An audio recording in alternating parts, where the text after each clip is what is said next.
Wildcrafting, it's highly recommended. With the convenience of the internet in this day and age, we can buy literally anything online, well, nearly anything. So you can just go buy any dried herb you want. Of course, you want a good source, because some sources will just put anything in a bag, and some sources will have it lying around for however long. So you want to get a trustworthy source. Of course, Enochian.org is a good one, but there are other sources too. Just make sure it isn't some random eBay or something. Some eBay people are cool, I'm sure, but some of them are a little sketchy. So you want to go out and actually pick your herbs, pick your own herbs. Talk to the plant beforehand. Make sure that you and the plant have agreed upon what uses it'll be for. Make sure you get along with that plant. See, not every person gets along with every plant, especially some of the stronger ones.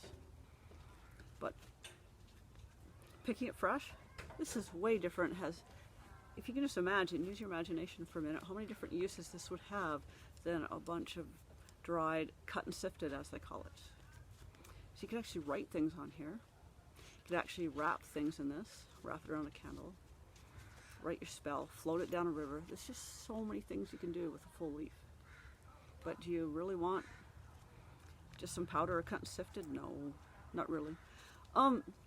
Now in winter, that's sometimes your only option. But if you go and pick a bunch in the spring, you can also tincture them, which is pretty awesome.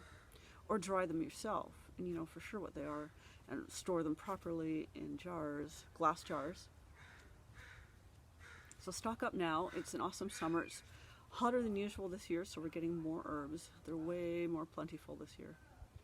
So stock up, pick a bunch. Now label the jars. Every once in a while, I won't label one. I'll think, oh, there's no way I'll forget that one. However, it happens with a few, or no idea. They all kind of look the same once they're dry, right? Label them, put the date on them, so when they're starting to get towards when they expire, use them up, put them out as offerings, whatever.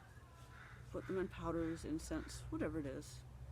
Give them as offerings, that sort of thing. But stock up and get wildcrafting this year. There are so many plants in every locality. And what you can do is you can look on the internet, look up your town, and look up herbs. And that'll help. Or you can always buy a guide too, to each region. Or you just find out your growing region and find out which herbs are around. And there are so many pictures on the internet that they help. There's also a really cool cell phone app called plant.net. I don't mean go to that URL, I mean it's called plant.net.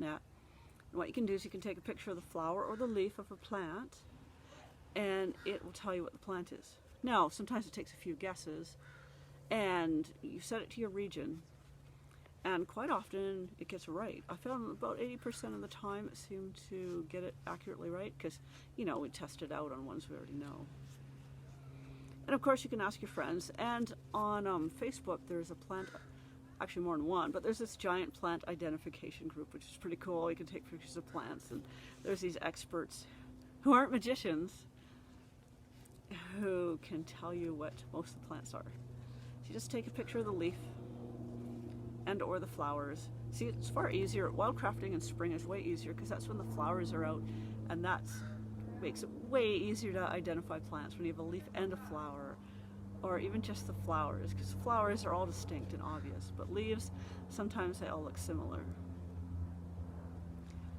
Hope you enjoyed this video. Like, comment, and share. www.Enochian.org.